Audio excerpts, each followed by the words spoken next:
This is the Fantasy Football Unlimited podcast with your host, Kevin Murray. Welcome to the Fantasy Football Unlimited podcast. On this episode, we have an Emmy Award-winning sports reporter. You know her from her 12-year run at NFL Network, where she hosted NFL Total Access.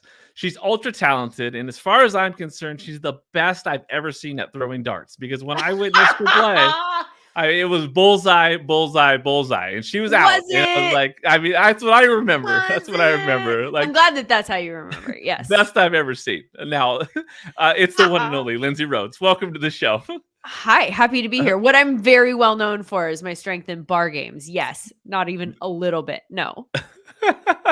Well, that was a lot of fun. SFB LA fun. We're going to talk about that in a little bit. Our first interaction did not go so well though. Because you asked me which direction the buffet line was. I sent you down the wrong way. The wrong way. And so the wrong way. You failed me miserably. This is going to go way better than that though. Exactly. You should know I'm comfortable going the wrong way on a buffet line. Like, there you go. That's okay. Fine. That's okay. Fine. There you go. I mean, I'll be a taco bar is tricky though. A taco bar is a little tricky because you kind of need. I don't know. I vowed though. Tortilla first. I think so. I thought so. But you did it. You accomplished it. So nothing's impossible for Lindsay Rhodes. I vowed at that time to never steer you wrong again. So here we are. So for listeners and viewers that are unfamiliar with what you're doing now with the Believe Fantasy Football Show, can you share a little bit about that and this new project you got? Yeah, so Fabs and I, we've worked together for a while, for the last few years doing fantasy stuff.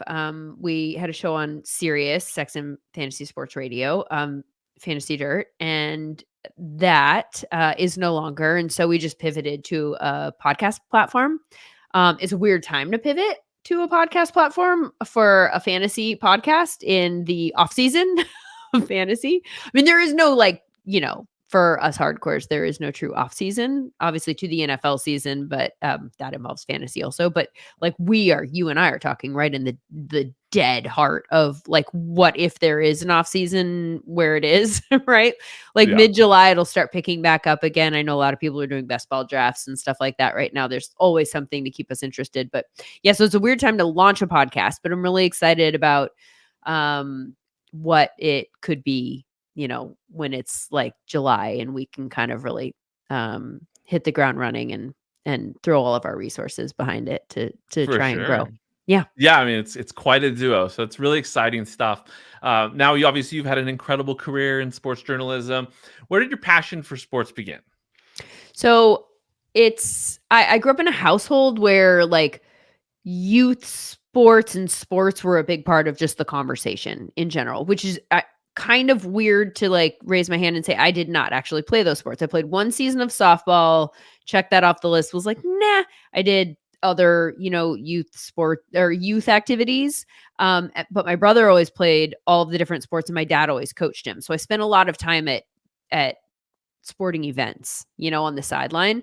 And kind of when I got to an age when I was a little bit older, I kind of realized that I actually liked my brother's after school activities maybe a little bit more than mine. I was more passionate about them. And I felt like there were conversations that happened at school at the time with some of the guys that I wanted to interject myself in. And they were always kind of shocked that I could have the conversation with them. Things were a little bit different back then. It was a little while ago. And so I liked the way that felt. I liked the way that like me interjecting my thought about a baseball team or football team or something like that and knowing like a stat here or there or whatever. I liked the fact that they were surprised that I could do that. And I like doing things that people think I can't do. So that kind of pushed me in a direction of wanting to even lean into that a little bit more. And here we are.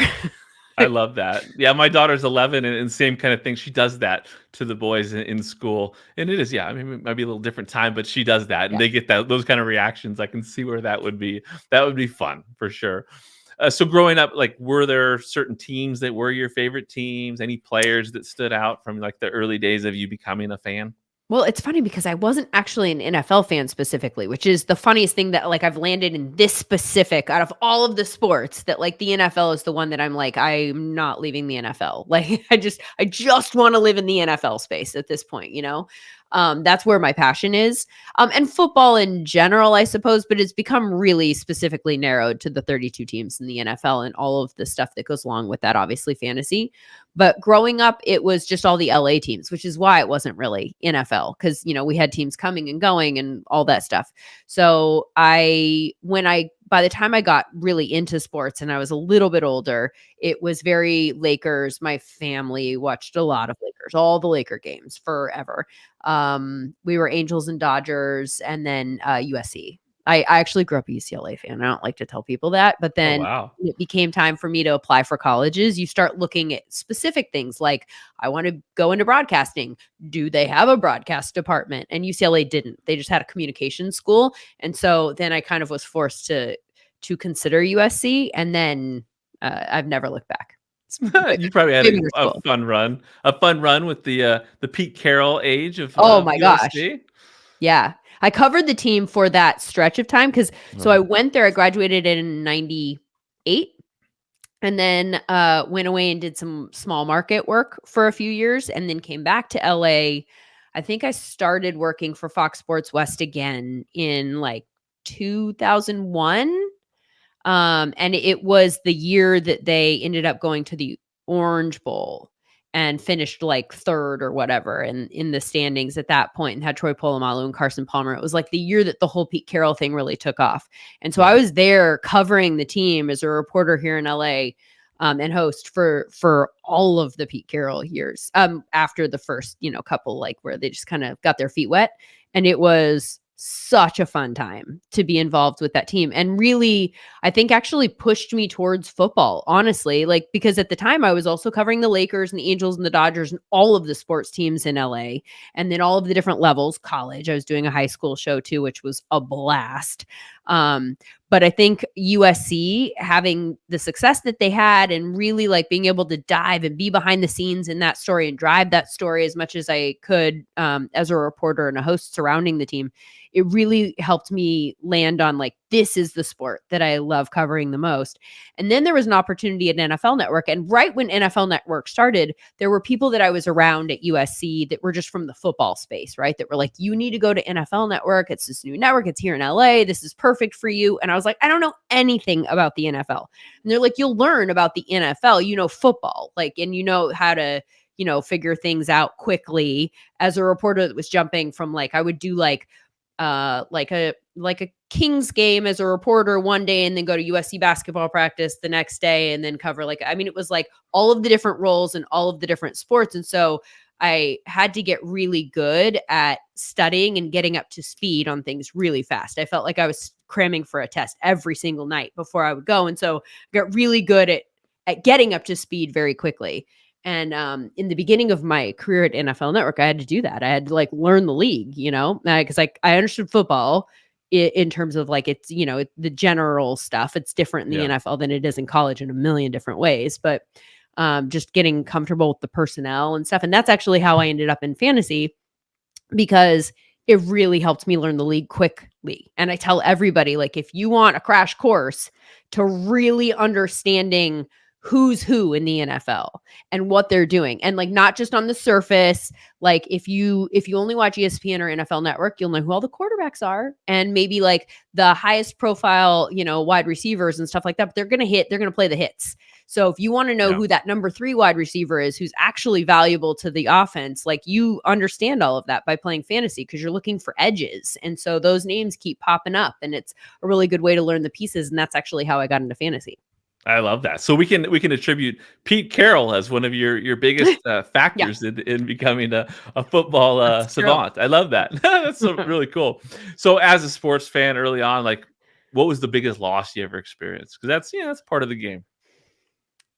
I mean, oh gosh, I'm sure there were so many. And I will tell you this right now, like trips down memory lane, I'm so bad at them. I do have one, but that I'll go back to. But I just want to preface this by saying I'm the person that, like, I've had conversations with people like Andrea Kramer and whatever, who can recall conversations that they had throughout different points of their career. And I'm like, I remember really specific ones for specific reasons, but like I am literally the kind of person that could be like, hey, there's that Hall of Famer. Have I ever met that Hall of Famer before? And I'll forget that I've even met them and I'll have interviewed them 3 times. Like Wow. I have a very bad memory when it comes to specifics about that kind of stuff. Maybe it's because of all of those years of studying and cramming. I just flush it. Sure. I'm like, done. That one's done. Next, done. Next. But I think that I was an adult and I was actually a professional and I was not supposed to be biased at all. But because I was embedded with the team to a degree, when USC lost to Texas, I think that's the most devastating one that I can remember that's kind of carried through. Like it's still hard to watch replays from that game, from the national championship game. And part of it was because, when you're around a team quite a bit, whether it was, and I went to USC. And so now I fully embrace, like, I'm a fan of USC, but I'm not covering them in any way. At the time, I was going back and forth between USC and UCLA. And I was like, I know people at UCLA. I know the players that are there. I have relationships with them too. You kind of, not that you're like rooting for them, but you get to know certain people and they're just, as a human, you have a connection to them and you're like, that guy's a nice guy. I want him to have some success. I want him to, I don't want him to be sad at the end of the game. I don't want him to fail. I'm not like sitting there like, I'm a USC person, so I really secretly want this very nice person to fail at life. So there's a built-in thing that really does help you become more unbiased at the time.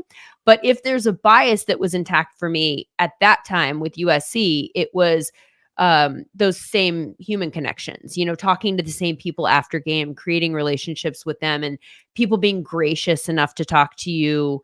I mean, I was going to say after losses, but there weren't that many of them for that team. But like, you develop like the people that you go to and they come through for you a lot. And so I had gotten so used to them winning and them experiencing success. And I knew what that loss meant for them in the bigger picture. Like it was, if they'd won, we'd be having conversations for the rest of time about that being the best college football team of all time. And them losing takes them out of that specific conversation. I mean, they're in different conversations. Obviously they were a very special team, but I knew how big that one loss was from a history making standpoint. Yeah. And then those guys to not go out, the ones that were seniors and that were leaving, to not go out with a W. I remember being just so sad talking to all of them in the locker room. Like that's when that human component as a reporter comes out and you're just like, God, they're so freaking devastated. It's hard to just be like, I don't have any feelings about this at all. Would you like to tell me more? So I remember feeling that one pretty deeply. And also I think it was the shock of it. Like I was on the sideline and I'd been on the sideline for the Notre Dame game, which, they were down and it looked like they were going to lose. And then the whole Bush push happens. And like, it felt like there had been a pattern of them always finding a way to win. And that's what I had become accustomed to. So even though it was coming down to the final seconds in my head, standing on the sideline, getting ready to rush the field and ask whoever questions, whatever happens, in my head, I was still kind of processing the questions that I was going to ask in the form of a win, because I thought that they would probably find a way that one of these plays that maybe Lindell would be on the field anyway, separate. But so, there are those kinds of things. And then all of a sudden it was over and they hadn't won. And I was like, I don't even know how to do these questions. Like, I'm not prepared for this moment. And I had to run out and do it anyway. So that's a very long answer to that loss that I remember the most. Yeah, it's a historic game, and then what a run to be involved in. I can see why that would be, have such a weight to it when it comes to that, which way it went. That's huge. How about your favorite moment as a sports fan? Oh, I don't know. There's so many. Like I don't know.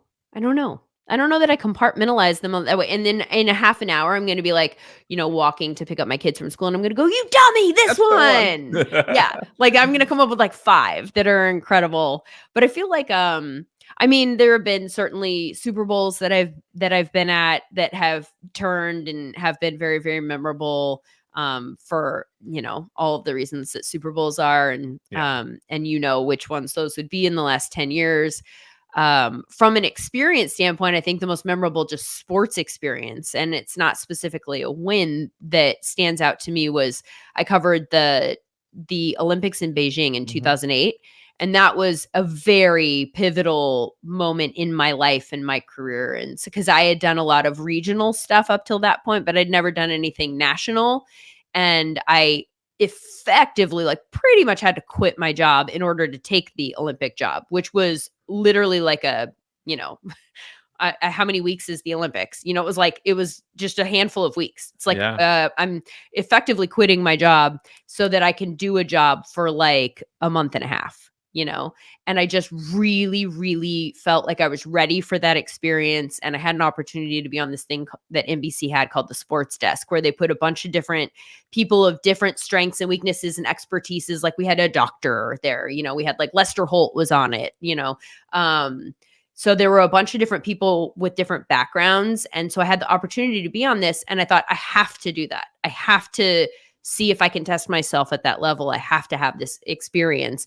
And so I'd gone to Fox Sports West, where I was working at the time, and said, can we change my contract so that I'm whatever you need to do, so that I'm, you know, I'll be freelance. I will, you know, and so that's what I did. I switched to a freelance contract, which was less uncertain. And that felt like, we talk in sports about players like betting on themselves. And that was my bet on myself moment, where I was like, I don't know that I'm going to have any work at the end of this, but I'm going to have faith that it's all going to work out, and that this experience is one I can't pass up. And then it turned out to be just the best, most memorable experience of my life. And it felt like a real, like, inflection point for me. Sure. Now, it's an Olympic year right now. Like, do you get excited just thinking about the Olympics? Is it special to you just because of that experience? Yeah, it's I did the Vancouver Olympics, the Winter Olympics after Beijing in 2010, and I did not have the same, like, it wasn't the same experience. I think part of it for Beijing was, certainly there's the whole Olympic thing but I think part of it was almost like, for me, what made it so special was it felt like it was my entry to that world, you know? And then when I went back in 2010, it felt different. Like, it felt like something just wasn't exactly the same. And I don't know if that's because I was already doing the NFL stuff, or I do love the Olympics. I have over the years gotten frustrated with the Olympics because I think that social media and the time changes, I think it's harder to follow, and it's harder to Mhm. follow passionately than it was like when I was growing up, and you would just come home and you would turn on prime time, and you would do that every night for a number of weeks, and everything was fresh and new. And they could hold events and create packaged moments and really build the drama. And we didn't have any way of knowing that it had happened 6 hours No. earlier, or getting the information about what had happened. Like, it was all new to us. And so over the years, as social media has exploded and stuff, like, we know everything the second that it happens. And I think it's really created a dilemma for NBC and the Olympics people to create still a solid prime time. Like, how do you do that? How do you Yeah. save something and then go, don't find out? Shh, Yeah. don't look. Like, I try not to look at the draft. Like, when the draft is happening for the NFL, because I don't want spoilers. I want to experience it as an event. And I can't stay off Twitter. I can't do it. And so I feel like we get things spoiled all the time now. And the Olympics is one that I think that they're going to have to figure out a way to, like, to really capture the drama differently. I think the whole model just almost needs to be thrown out. And I'm not sure what that looks like. But so for that reason, I feel like I've had a harder time getting really, really into the storylines the last handful of Olympics. So you took that shot at going to the Olympics, and then from there you ended up kind of being more, you said, more freelance, and then Mhm. you ended up at NFL Network. How did that become a possibility for you? I remember being at, I think it was the Pac-12 tournament at the time, and I was covering it for Fox as a sideline reporter, and it was at Staples. I'll always call it Staples. And Eric Weinberger, who was the executive producer at NFL Network at the time, I think we had met before, and he was just like, "Hey, I might have something for you. Give me a call." And we just, like, bumped into each other at the tournament. And so I was like, okay. And so I did. And then I went there. And when I started at NFL Network, I had been at Fox Sports West, I think, for 6 years. And then I'd worked smaller markets for a handful of years prior to that. And so I was a number of years into my career at that point. And what they offered me was doing news updates. So it was like, those little 1 minute, clips where somebody would pop up and go, it would just do like a real quick rundown of the latest news. And then it's like part of the commercial break. And it in some ways it was kind of like a step back because I'd been like hosting whole shows and like doing all of this stuff, but at the regional level. And so then in my brain, I was like, in order to get into this national thing, I need to take the job, whether it's less challenging or not. And at the time, NFL Network didn't have as much programming. It was Total Access with Rich at the time. And then they had a college show, which Paul Burmeister and Mike Mayock and Charles Davis did. And then that was pretty much it at the time when I started there. That was their entire in-house programming. They look like they're going in that type of a direction again, but that's a separate story. And so there wasn't an opportunity really to get in the door because they didn't have wall-to-wall programming. And so that was it. And so I did that, and I did that for as long as, until something opened up on a different show and I could move into that. But yeah, that was how I started at NFL Network. What are some of your favorite memories hosting NFL Total Access? It's just, in general, I think the thing is, like, I think sometimes people, when they're like surrounded by a certain world or opportunity, kind of get jaded by it all. And I very acutely never felt that way. Like the entire time that I worked there was not a single time when we had a really cool guest or a Hall of Famer or like, big name football player, whatever, when they would come through the studio, or if I got to talk to them on Talkback, I was always like, I get to do this. Like, I get to talk to this guy today, I get to meet so-and-so. I get to have a conversation in the green room, which, I would leave and I'd be like, I'd call my husband and be like, I just got to have a conversation with so-and-so about such and such. And the opportunities, the rooms that afforded me the opportunity to be in, and the conversations that I had a seat at the table for conversations that were, it always blew my mind.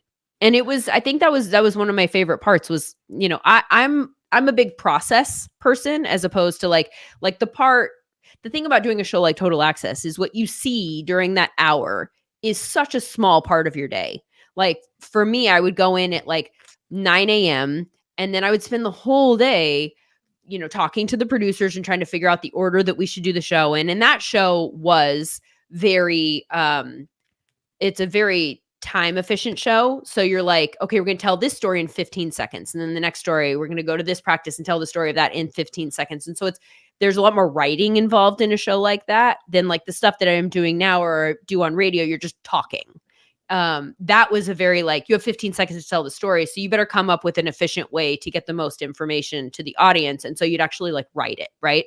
So there was a lot of stuff that was on teleprompter, but I would write the stuff that was on the teleprompter.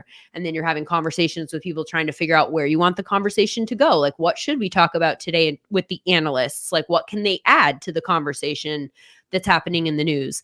And that part of the process is my favorite part. I love building it, and trying to be like, what can we add to this conversation that we're not seeing elsewhere? How can we add value here? Like, don't do the easy stuff. Don't do the low hanging fruit. Let's find that. And that's always a balance in TV anyway, because they're just, in a lot of ways, they're incentivized to do the low hanging fruit because they know that that's going to drive ratings. And so, that's the push pull that a lot of people are involved in every day behind the scenes that work for TV networks like that. But I think that was my favorite part, was that I got to have those conversations and sit in on like, meetings for the show and have like a coach or something like that, like be our guest analyst for the day and just get to talk to them about stuff.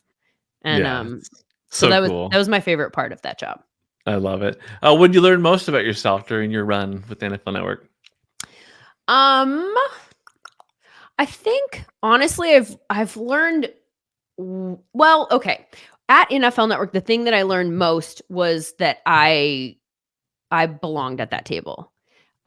Because I think what we all deal with imposter syndrome, right? Like everybody does from top to bottom. I mean, almost anybody that you could pick out of a crowd, you're like, that person's totally confident. And I guarantee you that behind the scenes, they have imposter syndrome about something. It might not be the thing that you think or that you would have imposter syndrome, but it comes up for everybody. So as a female in this industry, having entered at a time when there were far fewer females. I mean, now you can't go into a room that doesn't involve females for the most part in terms of sports broadcasting or sports in general. You go to a team, there's going to be females around.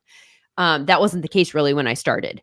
And so I dealt with a lot of, in the back of my mind, also having not played sports, that added to it. I dealt with a lot of like questioning myself and thinking that they were talking trash about me or thinking that they were thinking that I didn't know what I was talking about. And that was a big motivator for me to work really, really hard because I knew I had to dot every I and cross every T. And I needed to be like, I couldn't make any mistakes. And I really needed to, prove how much I knew at all times and be buttoned up. When I was at NFL Network, having the conversations that I talked to you about, I really got to understand and I think it was partially because of the amount of experience that I had building up to that moment, that I was competent in those conversations. And I would have conversations with coaches and go, oh, I can hang in this conversation. And there are things that I know that they actually don't even know because we're just looking at it differently. You talk to a coach and they call people by their numbers. They don't even know their names. So if you're having a conversation that's big picture conversation about the league, sometimes they don't even know who some of the other good players are because they're so narrowly focused on what they need to know for their specific team. Yeah. So I think having a lot of those conversations with former players and, current coaches, general managers, stuff like that, I felt like I am competent and I can hang in this conversation. And I think that was a confidence boost that I really, really needed at that time. I love it. What's been the most rewarding part of your career in sports journalism? I don't know. Broadly, I'm not sure. More recently, the thing that I think has been most rewarding is, and would be my big picture thing to anybody in any walk of life is to do the thing you think you can't do, like to just do it anyway. Because the thing that I always thought I couldn't do, and really held firm to it. Like I don't like being part of the reason I didn't play sports was because once I realized I liked sports, I didn't want to jump in and I knew that people would be better than me. And I was very uncomfortable not being good at something. And I never really leaned into I was the kind of person that was like, oh, I'm not good at this. This makes me feel uncomfortable. I will not do it at all. And so I always worried that I couldn't do radio. And people always told me at every step of my career, you have to do radio. You have to do radio, do radio, do radio. It's so good for you because you get to talk and you get more comfortable ad-libbing and knowing where you could go and how to handle all these curveballs that might come your way, right? And I just never felt comfortable with myself putting myself in that situation. Almost all of the shows that I'd done in my TV career had been shows where I could prepare for them. And I could even prepare how I wanted to get from this to this. What do I want? What do I think I want my segue to be, for time efficiency purposes or so that it's still smart, but I can move, So I would think about all this stuff ahead of time. And I didn't feel comfortable. I didn't know if I could just talk about it, without putting any thought into how I wanted to talk about it. And I would do radio hits and I would be like, what are we going to talk about so that I can prepare for it? Because I want to prepare for it. And now having done, a couple podcasts and radio where you're not doing that, you're just having conversations. It's been really rewarding for me to find out I can do that. I can go wherever you want me to go. I do feel, and I'm not sure if earlier in my career I would have been able to do that. It might be experience and knowledge built up so that you have a comfortability handling the subject matter. But I've been really somewhat shocked at the fact that I feel so comfortable in that forum because I really went kicking and screaming into it. I did not want to do it because I thought I would be so bad at it. And so that's been very recently rewarding to try and, lean into the things that scare me. And so that would be a big piece of advice that I would have for anybody in anything. Like that thing that you think you can't do and you should do, but in the back of your mind you're like no, and you're coming up with excuses. Like, do it. It's so rewarding. I love that. That's great. Switching gears to fantasy specifically, when did you discover the game? When did you start playing fantasy? So it was early on in my career, like I said, at NFL Network, when I was trying to kind of learn the teams. And Fabs was, one of the fantasy analysts at NFL Network at the time. And so I started interacting with him, and he is a very inclusive human. Like if he meets you, he's like, hey, now we're going to be buddies and you're going to be in all of my fantasy football leagues. And he was really good about creating leagues for those of us that worked at the network and trying to infuse fantasy with the people who didn't cover fantasy. And I think also at that time there was even more of a divide. It was like there were a lot of people that were like, no, I do real football. Okay. Sorry, cute little fantasy thing that's totally different. And so he was really good at getting as many people as possible to be in fantasy leagues, and he commissionered them for us. And I think at the time there were some people that thought it was just good content, like that it could create for some good banter, and that it was good for a bunch of other reasons that don't really have to do with playing fantasy football. And I loved it. I loved it because like I said, I'm a preparer and I like feeling like I know what I'm talking about, and fantasy very much helped me feel that way. And I understood that. So there was part of me that leaned into fantasy for that reason. But also, as I've played more and more, the community is awesome. In the last few years, really doing a lot more fantasy content. The community is such a special one. And it's really interesting how many people feel passionately about fantasy and also come to the fantasy table with different perspectives about fantasy. And I love that. I'm geeky about finding people who have value added content that isn't just like, oh, I'm just talking and this is what I think, but like I'm actually looking at some numbers and I found a pattern here that you might not have found. And there's been so much of that that's come out in the last few years with the data analytics blowing up the way that it is, and people really starting to look at fantasy under that kind of microscope. And I like looking at fantasy under that kind of microscope. And so it's been really fun the last few years finding so many people with these different perspectives that I think are making me smarter about football, period. Because I do think that there's such a correlation there.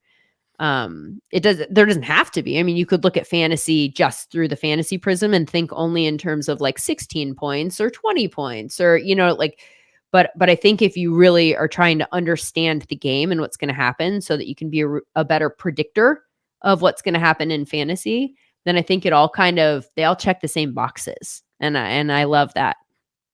That's awesome. Now, do you have one league that you consider like your main league, primary league? I don't. And I know everybody always says, oh, my home league.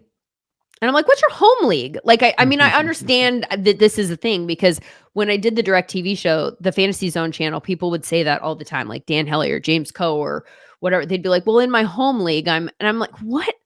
I don't, as a competitor, if I'm going to do any of the leagues, I want to do all, they're all my home leagues. I don't not care about any of them. So I don't know that I do. I'll tell you what my favorite leagues every year are the ones I'm having success in. But they're all getting my attention. Although as I've grown and started doing more leagues that require management, in-season management, I've had to get organized. And that is something that, you are good at pointing people in the right direction in terms of resources and stuff like that. Maybe you can help me with how to get organized so that you have a system for waivers and making sure that you're not like nothing slipping through the cracks. Yeah, it is true. Obviously, the more leagues you're in, the more it can be difficult to stay organized and stay on task. So I can help you out for sure. All right. So when it comes to leagues that you play in, so obviously a lot of industry type leagues, I'm sure.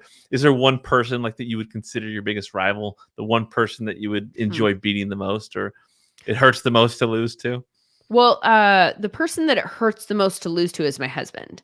Of course. Because I'm in several leagues where he's in the league, and Fabs did a couple of best ball underdog leagues last year, and my husband joined. And it was like all industry people and Matt, my husband, and he finished like first in one league and like second in the other league. And there's nothing more annoying than that, because I mean, if I tried to talk to him about the NFL right now, he'd be like, what, that person's where now? Like, he doesn't follow it really closely. He's like a casual NFL fan, who does fantasy and like some like basic betting here and there. And but he's not a hardcore in any way. My brother is a hardcore. He's a Raiders hardcore who could tell you like who he thinks that they should take in the 6th round, like that kind of thing. But my husband is just super casual about it. And so for him to pop into an industry draft and win it is the most annoying thing. So he's the one person that in all of my family leagues, whatever, that I have to beat him. I have to beat him. Yeah, it's not fair. I mean, you put in the work and he wins. And I also tell him several times, I'll be like, yeah, no, you should, in this range, this person, this is the guy to take, that kind of thing. And so I feel like I shouldn't do that anymore. Like you draft his team and he beats you. I mean, kind of. I don't want to take all the credit because that's certainly not true. But there's certainly a few people where I'm like, ooh, I'll talk about them and then I'll see that he'll draft my guy in that range. And I'm like, no, I'm not talking anymore because it's working for you now. What's the favorite last place punishment you've ever seen in fantasy? I'm sure you've heard a lot of tales. Yeah, there's so many good ones, right? We had a guy on the Believe Fantasy Football show about a month ago, I guess, who had to take the ACT. And I thought that one was really good. Because that's funny, because it requires like next level. It's not just like, oh, do this quick embarrassing thing or wear a t-shirt or put a bumper sticker on your car or something like that. Like you have to actually put some effort into doing a thing that's going to be mortifying in a bunch of different levels. Like first you have to walk into that room as a full-blown adult and deal with all of the kids looking at you like, why are you so stupid in here, And then secondarily, you have to actually take the ACT and see how that makes you feel. And then this guy, they had a rule that he had to pass it. So that's what I was going to say. Had he not passed it, he would have to go back again and take it again. And so I think that that's a really good one because it just requires so much effort on your part. For sure. Now, when it comes to leagues, are there favorite settings or formats that you have? I have so many strong feelings about this. I'm trying to think if I, off the top of my head, if anything will come to me about it. Oh, Kevin. What is it? What do I feel strongly about? Well, first of all, the thing I feel most strongly about is deep benches. I hate playing in leagues where it's a shallow bench because I feel like that benefits the people who are not trying. And that drives me crazy. And I play in one league in particular with a lot of people who are not paying attention. And that becomes evident after a little while, right? And it infuriates me that there are people on the waiver wire all the time for them to pick up. And, just like the rankings and all of that kind of stuff, like you don't even have to do that much work. Like this is the number one waiver wire ad. Like they're almost ranked like that, So even though I know it and I know why they are that, and I would have done the ranking, this person who just benefits from the ranking can snatch them up, plug them in, and then they can be competitive still. So I feel really strongly about deep benches because I like playing against people. I like being rewarded for actually doing the work and knowing what I'm talking about. And I like that benefiting me. I think that's the one that I feel the most strongly about. There are several that have come up over the years where I'm like, that is a crap rule, but they're not popping into my head right now. That's a great answer because it's true. You want to be rewarded with that stash player that you have on the bench that you knew in week 14 they were going to break out, right? Yep. And I don't want to have to drop somebody that I also know I want to hang on to because my running back got hurt and I need a body this week. I don't want to do that. So I feel I love about it. that. That's great. So when it comes to creating content in the space and was DirecTV Fantasy Zone, was that the first time you were, doing content with fantasy? I think I had done the fantasy show at NFL Network here and there, like a couple of times, like just filling in hosting. But that was the first time that I had done something that was just straight. I think it is. I think it's the first time that I did something that was just straight fantasy. And like that was the crux of it all, right? Like not just like a shout out here or there to the fantasy stuff. And so that one was really fun. That was also kind of similar to the stuff I talked about with the radio and learning how to flex muscles I didn't know I had. That was a big one too. Because when they came to me at first with that show, I you know how sometimes you get invited to something and you're like, I don't want to go, but I know that if I went, I would have a good time. Yeah. But no part of me at this moment wants to say yes. Like I'm gonna have to drag myself out of my house to go to this thing. That's kind of how I felt about that show originally, because talking for 7.5 hours about fantasy and with no safety net. Like just go. I mean, the safety net on that show is the fact that there's 4 other people and you're having a conversation. So it's not just you driving the conversation the way like Scott or Andrew would do for Red Zone. But it's similar in the sense that you better, if they look at you, you better have something to say. You better be able to have that conversation for 7.5 hours. And I didn't know if I could, for the reasons that I talked about with radio. Like I liked preparing, I liked knowing what I was going to be talking about. And there's no way to know what you're going to talk about if you're just reacting live to 7.5 hours of football. And that show was a really good, that was actually my entry to figuring out that I could do that, and figuring out, over a period of shows, like, oh, that doesn't work the way that you tried to prepare for it. And so, I think the key there is to just be immersed in the world and then trust that you know what you're talking about and then go, as opposed to like, I'm going to make notes for every game and stats that I want to reference. I would do that here or there, but by the end I was like just showing up empty handed and going, I've talked about this all week long. I'm fine. We're good. Let's go. But that show was very fun to do with a great group of people. And you did the NFL Road Show. What did that experience give to you? Yeah, that one was that was the podcast that I did immediately after leaving NFL Network, and I loved it in the sense that it afforded me an opportunity to have longer conversations. In the TV space, every conversation you're having is like a max of, let's say I'm doing an interview or talk back, it's a max of like 6-8 questions, like max. And then they're probably going to edit a couple of those out, like nothing's longer than 3 minutes in TV, because there's structures in place where they're like, oh, I mean, I can't tell you the number of times that people told me at NFL Network, our studies show that people only watch in 15-minute increments. So they were like, attention span is not there. You got to go, get as much into that 15 minutes as possible. And then they're still going to leave, right? Like at the end of that video, you could even like repeat it 15 minutes later. And that I didn't enjoy that concept. I like being able to go like, oh, you just said something interesting. Let me ask 8 follow-up questions about it and really get to the heart of something that is interesting. And when you're doing a lot of those TV interviews too, because you have a limited window with which to work, and there's a handful of questions sometimes the TV network is telling you they want you to ask, not so much like putting questions in a script for you, but like, that you have to hit, if you're talking to the wide receiver, you have to ask a question about the quarterback, because again, traffic drivers. And so like the quarterback name spikes viewership. And so even if I was like, I'm not interested in their answer, they're not going to say anything about that person that's not complimentary, or like, you know what I mean? You're going to get a fake answer. And now we got to waste 45 seconds hearing it. And like, let's just get to some good stuff.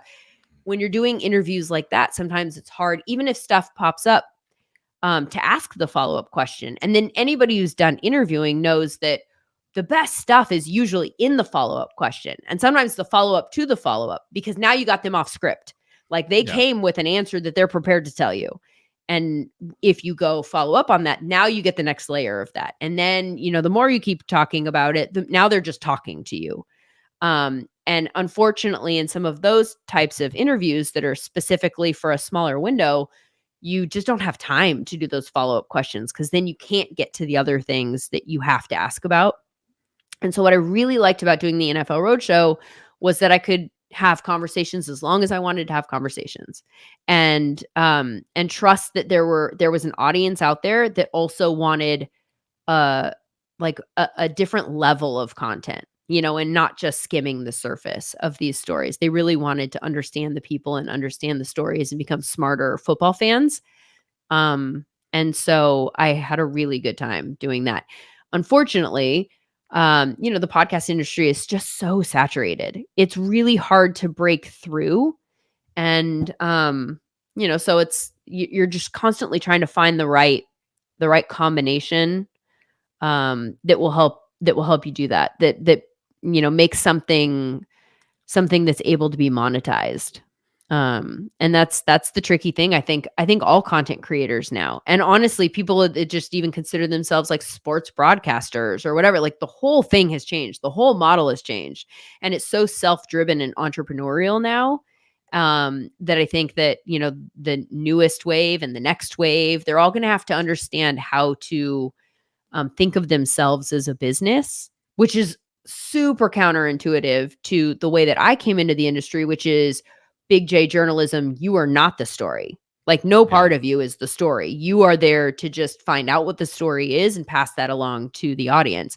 And now that's completely out the window. You cannot have a career as a host, or I mean, if I think you can have a career as a reporter if you're like that, but certainly in no other way. You have to have something that you bring to the table that is specific, that I think people who are hiring you or paying you are like, people will come to you. Here's what makes your content different or your content enjoyable. Here's why they're going to choose you over somebody else. It all comes back to you now, which is such a weird concept, has been for me to wrap my brain around as things have changed. Yeah, it makes a lot of sense for sure. You did mention earlier about the fantasy community, how special that's been to discover. You've gone to the SFB live in LA. Like, talk to me about that Yeah. experience. How fun was that for you? How many years have you been doing SFB? I think I've only done it. This will be my third year. Okay. I think I've only done 2 prior to that. And I remember going the first year and I felt like I'm going to walk into this room and not know anybody. Like I think Fabs was there, but aside from Fabs, I don't think that I knew anybody. And I think he showed up late. And it's one of those things where it's such a fun event in the build up to the actual draft, because the way that they have it set up at Trophy Smack is like, as they've got a bowling alley and they've got darts and they do a fun thing of bar games in order to earn your draft slot. Or they have in the past. I guess those are kind of locked in now. But I showed up the first year and felt like I don't actually know that many people that are here. And I'm a little bit of an introvert, which I think surprises people to find out, because I do a job that requires a lot of extroversion. But as soon as I'm out of this space, I kind of go into my own little space. I like being quiet and not talking to a lot of people, and I don't like small talk. I'm not good at small talk. I will skip the small talk completely and go like find something that we have in common, which is another layer of this whole fantasy football thing. Is an underrated aspect is I feel like it gives me a small talk thing. Like when I meet people for the first time, if they find out what I do or whatever, they'll start peppering me with fantasy questions. And then they'll be like, I'm so sorry I'm making you talk about work. And I'm like, I'm fine. I would much rather answer your questions about, a zero RB approach than talk to you about the weather or whatever kind of crap people normally talk about in these situations. So, but it was so fun. And I got more comfortable as the day went on. And then the next year I felt like I knew more people because I'd been in the space longer and have interacted with people either on podcasts or radio shows like this. And it's a blast. It's a really good time. And it's such a good group of people. And there's a whole unwind community that Rachel has created, Tootsie Pop, with a lot of the women in the fantasy football space. And everybody's so kind and inclusive and looking for people with these similar interests. And it's just been a blast getting to know more and more people from this space. That is awesome. Yeah, I love to hear those great words about the women of fantasy football and unwind and those kind of things. Because there's been so many people that have fallen into this space because they love fantasy. Then they found this community. So it's awesome. I was, it was fun to see you down there and meet you down there. You even hosted, or you were even broadcasting from the show from the event down there. So that was really cool. Looking forward to another one. Again, flying down from Seattle. I can't miss it because it's a great group of people. Why do you fly down from LA, from Seattle, as opposed to take part in a draft up there? Well, I hosted the original, the first year that SFB Live went, I hosted in Seattle, and it was amazing. But I kind of go crazy, go all out with drafts, and it's a lot of work. And I did it. I didn't want to redo what I did the previous year, the way I did it. It's just like a unique way to do it.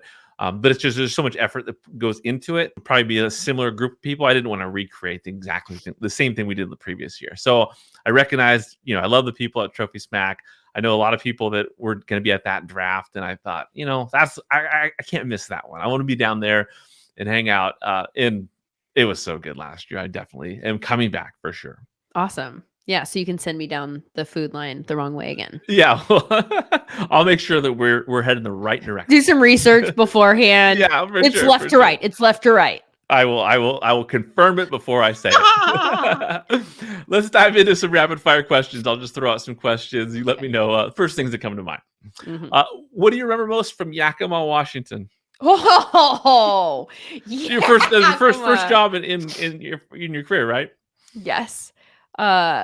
Being homesick, honestly, like just more than anything. I was the only person, like I didn't know anyone there. I was only there for 6 months and it felt like 6 years. Like it was just, I did news. I did regular general assignment news on the weekdays and sports on the weekends, and like had to cover a murder suicide situation. And this is not rapid fire. Sorry. That's like okay. You're a one-man band in those situations. So I ran out, heard it on the radio that morning when I woke up, didn't have a story for the assignment meeting, and was like, I'm going to take that because then I don't have to come up with my own story idea. And so I ran out there, grabbed a camera, and I'm at the scene, and I'm like, realized I don't know what I'm supposed to shoot and what I'm not supposed to shoot, because there is a body in the middle of the parking lot on the other side of that car. And I'm at the outside of the parking lot, but I'm like, I don't know if like that's poor etiquette to like shoot, to spray the scene. Like, I don't know. And so a police officer came over, saw me rolling like from afar. I just thought like, I'm just going to record everything that I would normally record, and then I can not air it. Right. You know what I mean? Like I can use what's not supposed to be used. I can go back to the station and ask people who are experts at this, like what to do with the stuff. And this police officer came over and he scolded me, and I started crying. I was like 19 years old. Right. And I started crying, and he's like, what kind of person would shoot this? And I'm like, I don't know what I'm doing, dude. I'm 19. This isn't something I've done before. And so I literally deleted I like rolled, had him watch me delete what I'd rolled on so far to that point. And then people, when I got back to the station, they're like, you shouldn't have done that. Let him bully you into that. Like what you did originally, like we wouldn't have shown anything that wasn't something that should be shown anyway. So that's my primary memory of Yakima. That's Yakima. It's funny. I used to go to baseball camp, Stoudemire baseball camp back in the day when I was a kid in Yakima. Not a lot there, so I can see why 6 months felt like 6 years. Well, I was in the Tri-Cities, so it's the same market. It's Yakima Tri-Cities, but I should say. That's awesome. I'm bad at rapid fire. You're like, shut up, it's rapid fire. That's okay. The questions are rapid. The answers can be whatever you want. What's your favorite event during the NFL offseason? Do you like the combine, the draft, training camp? What's your favorite? Is the draft? Yeah, draft. Everything that builds up to the draft, combine, I put under the same umbrella as draft. It's draft. I love draft. I love roster building. It's draft. I love that. Can you name a person that you'd love to watch a football game with, just to kind of get their perspective on it? Oh man, to watch a football game with. I mean, the original, the most obvious answer is Belichick, right? But I just don't think he would talk. Like, would he talk? Could I ask him questions? He would be intimidating. I would be intimidated to actually talk to Belichick during a game. So maybe that's not a good choice. Maybe it would be like an off-air Brady. Oh, off-air Brady. I'm not sure what I think about him as a future broadcaster, like what my expectations are. I don't know. It'll be interesting. It'll certainly be interesting. But off air Brady, Yeah. that would be an interesting one. I like it. I like it. What are your favorite hobbies and activities outside of sports? Well, kind of still in sports. The thing that I am the most passionate about right now is my kids' youth sports world. Like I volunteer on our board. I'm in the midst of planning an all-star tournament for this weekend. Like Nice. this is my like passion hobby. I don't have stuff that's like cooking or tennis or whatever. I remember when I first left NFL Network and I was talking to people about like other hosting things. I think I had a meeting with people from E or whatever. And they're like, "What are your hobbies?" And I was like, I work full time, or I have until now, and I have young children. Like I have no hobbies. Like who do you think has hobbies at that time? Like I hardly have time to shower like by myself, like a hobby. So getting to a point where I'm trying to feel like I, need to add a few hobbies to this. But what I'm really passionate about, like what makes me happy, genuinely happy, is going to my kids' games. I love it. I love that. That's wonderful. I love it. I thought you might say observing and documenting nature in your backyard. Ha! Possums. Doing it. Yeah, we've had some weird stuff happen around here. That was why that video, like if you haven't seen it, check out Lindsay's Instagram. Yeah, I was captivated. I didn't know where it was going. And then all of a sudden, wow. I didn't expect that. Did not expect that. We had to have some conversations in my house about of course. mating. What's your all-time favorite TV show? Gosh, there have been so many good ones in recent years. Is it Game of Thrones? It might be Game of Thrones. Yeah, there's a handful that are kind of in that same genre. I really enjoyed Sopranos when Sopranos was out. This is another one. As I walk to school, I'm gonna go, why didn't you see that show? That show's your favorite show. That's okay. You can always come back at it. How about an all-time favorite movie? Okay, I'm going to go with two here, and they're from roughly the same time period, which I think is because I was really into movies in this time frame, and like they just do they make movies this good anymore? Does anyone feel passionately about movies anymore? Life is Beautiful, with Roberto Benigni, the subtitle one, loved that one, and then Good Will Hunting. Like for different reasons, those are I think two of my favorites. Oh yeah, those are amazing movies. How about a sports movie? Is there one sports movie that you've enjoyed the most? I feel like most of the sports movies are movies like from my past. Like, do they make good sports movies anymore? And so I'm going to say Rudy, but I think if I were to rewatch Rudy, I would be more critical of it now. That's fair. That's fair. I don't know. Yeah. How about a What's favorite yours? What's your favorite sports movie? Sports movie? Well, Major League, way up there. Yeah. I love The Natural. The Natural is great. Natural's good. Field of Dreams. I don't know. Is Field of Dreams a sports movie? I mean, kind of. Yeah. It is. So yeah, those are the three that I think of. Field of Dreams is a good one. But see, all of these are older movies, and in a variety of different ways. When you go back and watch the older movies, like they just feel like there's something off. Like I went and tried to watch Rocky with my kids. Yeah. And actually we were hosting a postseason basketball party for my son's basketball team, and we put Rocky on in the back, and like they watched it. We went a half an hour before anything happened. I was like, oh my God, I totally forgot how slow this is. Like, but we were conditioned to slow in a different way than these kids are. They're like, if it's not happening in like 15 seconds, you don't have my attention. They didn't even fight for like a half an hour. I was like, let's get to the good stuff, guys. Beat his face in. My kid is bored. The whole team needs this. Totally. You're making me look bad. Yeah. No, it's true. It's true. Movies these days, if you for the kids, like you show them an old movie, they don't get it. They don't get it. So it is. I guess that's just how it is these days. What's your favorite music genre? I like so many different music genres. I don't know that I even have I don't even know that I have one. I kind of like what I really like is finding a good song that isn't all over the radio. Okay. That's like favorite thing in music. And it can be in a bunch of different genres, to be honest with you. Um, and it's been so hard. It's hard lately to find stuff that isn't just everywhere. Like it feels like That's everything now that's played at like the baseball games, like my kids' baseball. I'm in charge of the playlist this year. I haven't done that for a handful of years, and everything feels like techno rap. Like it's all okay. kind of the same sort of vibe, which is not my vibe. So that would not be my answer.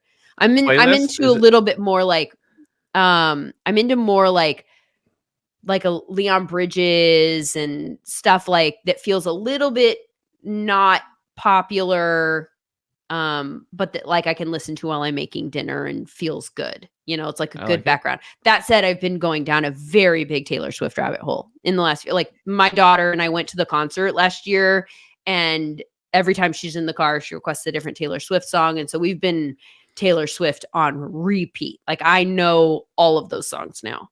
Well, I do too, because I have a daughter that we went to the Yes. concert in Seattle, so it was Oh, pretty yay. pretty fantastic. Her and I actually did a podcast episode where we broke down our top 50. So it was pretty wild. That's Good great. times, good times. What's the best Taylor Swift album? I think that I like Lover. Okay. I think that's good. Lover's a good one. Yeah. Like she has different vibes for all of her Eras. albums. She has different eras. That's true. She made a whole concert about that. Lindsay, thank you. But I think Lover is one that I like a lot. That's good. What was your favorite moment from the Eras tour? I think it's the moment when she first comes out. And yeah. what's weird about it, and I think I understand why this is, but so when she first came out, and for people who haven't seen it or seen the movie, right? Like there's like these big, huge, like feathers kind of like things that are out on the stage with the backup dancers. And then they kind of cover where she is going to appear. And then they go boom and she's there. And I started crying when I was live at the concert. And I think it just felt like the whole concert though, she hits these marks where like, and I wasn't even that big of a Taylor Swift fan. Like where I got into this Taylor Swift thing was listening. I'm a preparer. So I'm going to a Taylor Swift concert. I will listen to the set list over and over. I want to know these songs. I want to be able to enjoy it to, fully by like being able to sing along. And so when we got there, there'd been so much buildup with me and my daughter listening to the songs, getting excited even that day, like going to a friend's house and doing the bracelets. And then we're there and it felt so like, oh my God, we're here. And like everyone in the world, I mean, it's such a huge event, right? Like everyone wanted to go to the Eras concert. And so we were there. And when they did the reveal, I just like got teary-eyed. And then every time I've seen the movie, which has been a handful of times, every time I cry in that exact same spot. So there's something about it that's just like, that's sentimentalized for me. But I think that's my favorite part. There's so many though. It's such a good show. Amazing Even if you're not show. unless you're like a Taylor Swift hater, you're not going to enjoy it. But like, if you just aren't like, I'm not a Swiftie, like whatever, you'll enjoy it. You'll enjoy it. Like it's a good show. Unreal. And the happiest people on the planet, maybe so much. Yes. Like just everybody was just the kindest you can imagine. I mean, just the happiest people. It was fun to be around. Fun experience. Everyone who was there was so happy to be there, which is such a vibe, like to just be in a place where you're like, everyone's happy, like literally legitimately, like we're all just happy to be here. There's not gonna be a winner. There's not gonna be a loser. Like we all go to sporting events and it's like, there's something on the line. This is just, we're all here and we kind of have a similar interest. Obviously Taylor and are like out of our minds happy to be experiencing this. And that's a cool thing to be a part of. For sure. And it reminds me that kind of energy, a great Scott Fish live bowl or live draft, right? That kind of energy. And then the Fantasy Football Expo, which takes place in Canton, Ohio. Hopefully someday you'll make it out there. It's that kind of experience. It's just really special. Happy people just, having a great time together. Happy until you snipe me. Yeah, in a draft for sure. Then it's on. Then we're not happy anymore. Okay, Kev. I love it. What are you most grateful for at this time? At this time, just in general, I think I'm grateful for time spent with my kids, like having some flexibility to like be able to be at their games and be a part of their life. Cause there was a big part of my life where, and it's all a trade-off, right? Like I love my job, my career choice. I love doing it. I literally it makes me happy. It makes me feel fulfilled to do any kind of broadcasting. And it makes me feel good about myself. But there was a time when I was doing 9 to 5 every day. And so you have to get help, and there's a babysitter that's with your kids for certain events and picking them up from school or whatever, taking them to the playground. And you, to a degree, feel like you're missing out on stuff. Even though you're doing something that's incredibly valid, and that is, and I think that there's a lot of value to kids also seeing their parents have interests and a life and some success. And but there, there's a trade-off with that, as every working parent knows. So right now I feel like there's a balance, not a good one monetarily as much as doing a TV show nationally, but there's a balance of getting to kind of scratch that itch, but then also be fully present with my kids at an age where I think that there's a lot of benefit to that. I'm seeing them a lot. And I mean, I don't want this to seem like I'm leaning into anything that Harrison Butker said, because I'm not at all. But I'm just saying, for me, having had both, I think, most people probably find a way to feel guilt about whether they're doing enough or too much or not enough or whatever. And so it's kind of flipped a little bit for me, where I'm more with the kids. And but I'm very grateful that I have this time in their life where I get a chance to do that. Well said. I love that. That's wonderful. Can you name a few of the people that have had a huge impact on you and your journey in journalism, and maybe more specific on the fantasy side? Well, I mean, Fabs is number one on the fantasy side because he got me into fantasy. He commissionered all of my leagues for a while, he literally was the commissioner of every fantasy football league I was in for the first handful of years that I did fantasy, right? And then started branching out and doing a few different leagues here or there. And now I'm the commissioner of a couple of family leagues, and my son's fantasy football league with his friends, which is one of my favorite things to do. Yeah, so Fabs has had a huge impact on me in the fantasy community. He's a really, like I said at the beginning, he's very inclusive and he's very friendly. He is an extrovert, whereas I am an introvert. So if you meet him, even in passing, he's going to get your number. He's going to keep in touch. You're going to be friends. He's going to invite you to things. And I, as an introvert and somebody that kind of needs some pushing every once in a while, I need a friend like that in my life. That's like, nope, you're doing this with me. You're involved. And I'm like, okie doke. So he's kind of a yin to my yang. And I think that we approach fantasy very differently because of our different backgrounds. And I think that actually, I hope that makes for an interesting, a more interesting conversation, because, we're interested in finding the same types of answers, but our process to get there is maybe a little bit different. And I think because we have a relationship that goes back a long ways, we sort of have a brother-sister dynamic where sometimes he will legitimately annoy me and vice versa. And we almost can't not show that, or if I think he says something that's stupid, I'm like, that's dumb. You can't say that. And here's why. And then, but I think that leads to more real conversations. We'll have conversations sometimes and you're like, you forget that people are listening. And I think that that's probably good for authenticity. And so he's been a huge part of my fantasy football portion of my career. Yeah. I love that. It's exciting. It's exciting with what you have ahead. Believe fantasy football show, the chemistry, the dynamic you guys have together is special. So I can't wait to see what's in store for that ahead of us. Anything else you want to share before we close things out? I think that's it. Yeah. Please go subscribe. I know it's not the season right now, but if you are here and listening to this, if you wouldn't mind hitting subscribe on that Believe Fantasy Football show, so that it's already there waiting for you when it's time to draft. I promise you will have content that will be worth your while. There you go. I love it. It was an absolute pleasure to have you on here, Lindsay. Can't wait to see what's next for you this year, and best of luck going ahead. And can't wait to see you in LA for SFBLA. Yay! Yay! I know we're getting the scoring like any minute, I think. So Any minute. I'm excited to find that out. Yes, but very excited to see you. And thank you so much for having me on. It's been wonderful talking to you. Of course. Thank you for listening to the Fantasy Football Unlimited podcast. Until next time, be sure to follow and subscribe to all of FFU's social media accounts for daily content.